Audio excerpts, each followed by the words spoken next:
Oke, anak-anakku yang soleh dan soleha yang di rumah, Mas Asyid akan menyambut sapa pagi nih ya yang ada di rumah. Semoga kalian yang di rumah sehat, ya semangat, dilindungi Allah Subhanahu Wa Taala. Ya, yang jawab salam Mas Asyid ya, mendapat pahala yang banyak dari Allah Subhanahu Wa Taala. Ya, mendapatkan rahmat dari Allah Subhanahu Wa Taala. Bismillahirrahmanirrahim. Assalamualaikum warahmatullahi wabarakatuh. Alhamdulillahirabbil alamin. Wa bihi nasta'in wa ala umuri dunya waddin. Asyhadu an la ilaha illallah wahdahu la syarikalah wa asyhadu anna Muhammadan abduhu wa rasuluh. Allahumma shalli wa sallim ala sayyidina wa habibina wa syafi'ina wa maulana Muhammad wa ala alihi wa sahbihi ajma'in. Rabbi shrah li sadri wa yassir li amri wahlul 'uqdatam min lisani yafqahu qawli. Wala haula wala quwata illa billahil aliyyil azim. Amma ba'du.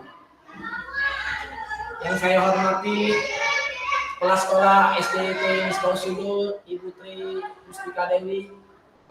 Dan saya hormati para segenap guru SDIT Misbahus Sudur yang tidak saya sebutkan satu persatu, yang saya sayangi dan cintai anak-anakku SDIT Misbahus Sudur yang soleh dan soleha, dan yang saya hormati orang tua murid SDIT Misbahus Sudur. Alhamdulillah kita berjumpa kembali di studio mini ini, yaitu di SDIT Misbahus Sudur. Mudah-mudahan sebagai ladang pahala kita dan mendapatkan rahmat Allah Subhanahu Wa Taala. Puja dan puji syukur mari kita panjatkan kehadiran Allah Subhanahu Wa Taala yang telah memberikan nikmat kepada kita sekalian nikmat iman dan Islam. Salawat dan salam kita sampaikan kepada junjungan Nabi besar kita Muhammad SAW, kepada keluarganya, kepada sahabatnya, dan juga kepada umatnya yang setia mengikuti jejak hingga akhir zaman.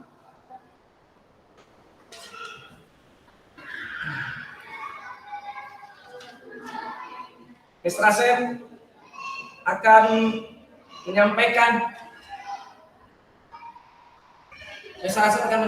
tentang materi judul tentang mencintai Al-Quran.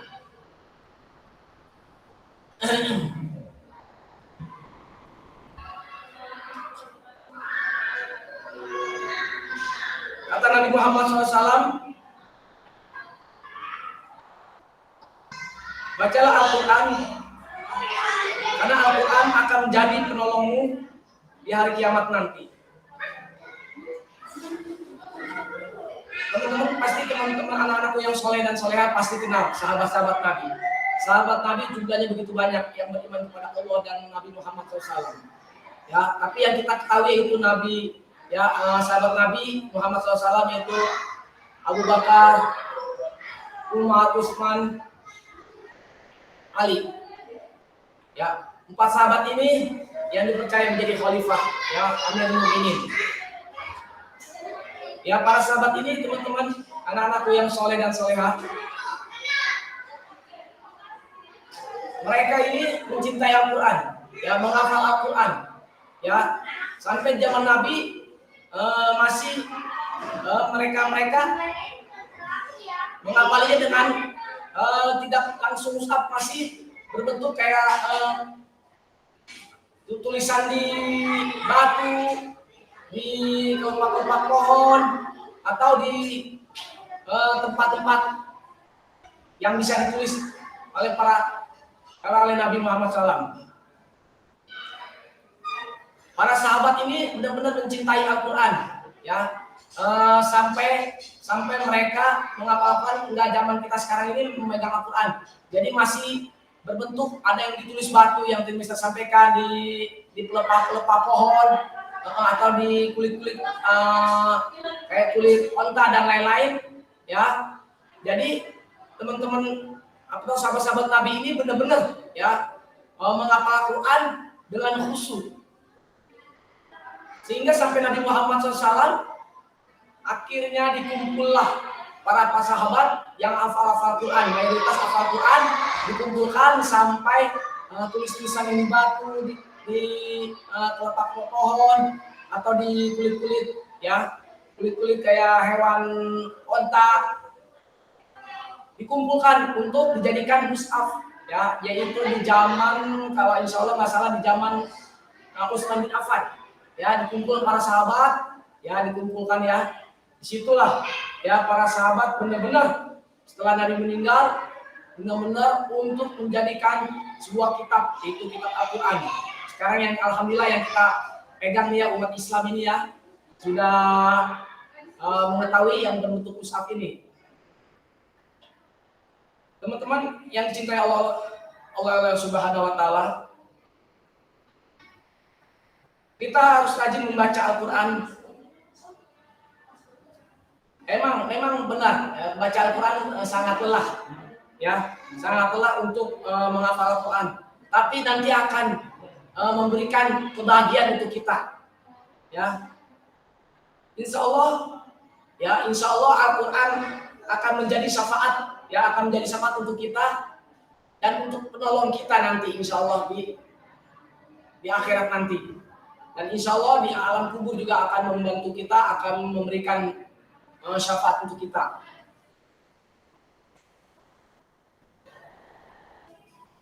Ada ya ini teman-teman ya. Jadi para sahabat ya benar-benar sangat mencintai Al-Quran sampai mereka ini menjaganya agar semuanya terkumpul menjadi Al-Quran dan bisa dijadikan pedoman oleh umat Islam. Teman-teman yang soleh dan soleha,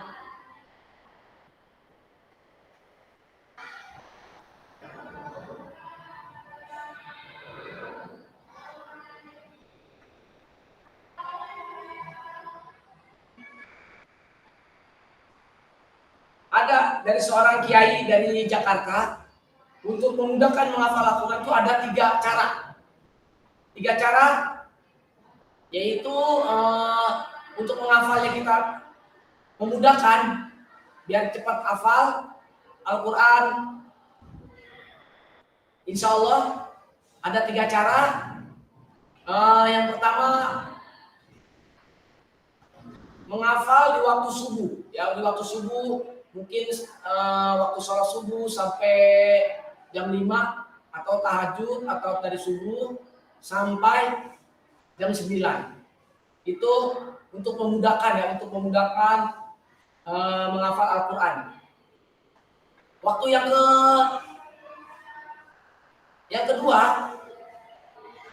yaitu waktu sore. Ya, teman-teman, waktu sore ya, teman-teman untuk menghafal Al-Quran itu tadi waktu subuh, dari tahajud atau jam 5 subuh atau sampai jam 9 pagi. Dan yang kedua waktu sore.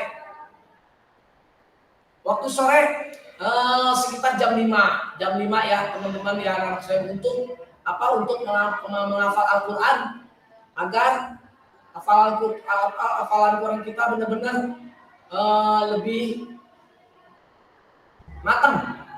Yang ketiga yaitu di waktu menjelang tidur ya teman-teman ya, untuk menghafal Al-Quran biar memudahkan itu waktu menjelang tidur jam 9.30 lah atau jam 10 ya, dengan murojaah untuk mengulang kembali agar hafalan kita benar-benar ya matang atau lengket ya pada diri kita.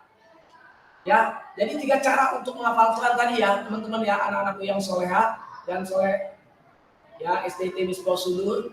Itu tadi waktu subuh, waktu sore jam 5, waktu menjelang tidur ya, jam 19.30 ya, sebelum tidur kita membaca dulu ya teman-teman ya. Semoga ya anak-anakku soleha, semoga ya anak-anakku soleh dan soleh ya SDT Misbah Sudur semoga menjadi penghafal Al-Quran, kita doakan selalu ya, dan menjadi anak yang soleh dan soleha dan menjadi anak yang cerdas dan menjadi ahlul Quran ya, menjadi keluarga Quran, insya Allah ya, nanti akan masuk surganya Allah Subhanahu wa Ta'ala. Oke, teman, ada sebelum penutup ada hadis Nabi juga ya. Jadi kita bisa ya hadis Nabi ya, Nabi Muhammad SAW berkata ya, sebaik-baik orang yang di antara kalian adalah orang yang belajar membaca Al-Quran dan mengajarkannya. Jadi orang-orang yang beriman kepada Allah Subhanahu Wa Ta'ala dan Rasulullah SAW ya, yang kita sudah Allah Subhanahu Wa Ta'ala menurunkan Al-Quran ya. Jadi benar-benar harus kita selaku umat Islam bisa membaca Al-Qurannya sekaligus menghafalnya. Biar Al-Quran tersebut menjadi syafaat untuk kita dan juga kita untuk mengajarkan nanti untuk anak-anakku yang soleh sudah baca Al-Quran, yang sudah bisa baca Al-Quran, bisa membantu adiknya, ya bisa membantu ibunya, adiknya membaca Quran ya, atau disimak oleh ibunya ya, biar hafalannya lebih bagus ya. Nanti kalau sudah besar bisa menjadi seorang guru ya, seorang guru jadi pengajar Al-Quran ya, anak-anak yang soleh dan soleha. Itu aja dari Mr. Asep ya, jadi penutup sebuah hadis Nabi Muhammad SAW dari Mr. itu aja. Sekian dari Mr. ya, Mr. Asep. Apabila ada perkataan yang benar itu dari Allah Subhanahu Wa Ta'ala, apabila ada perkataan yang kurang itu dari Mr. Asep. Dan Mr. akhiri ya, ihdinas shiratal mustaqim. Wassalamualaikum warahmatullahi wabarakatuh. Terima kasih.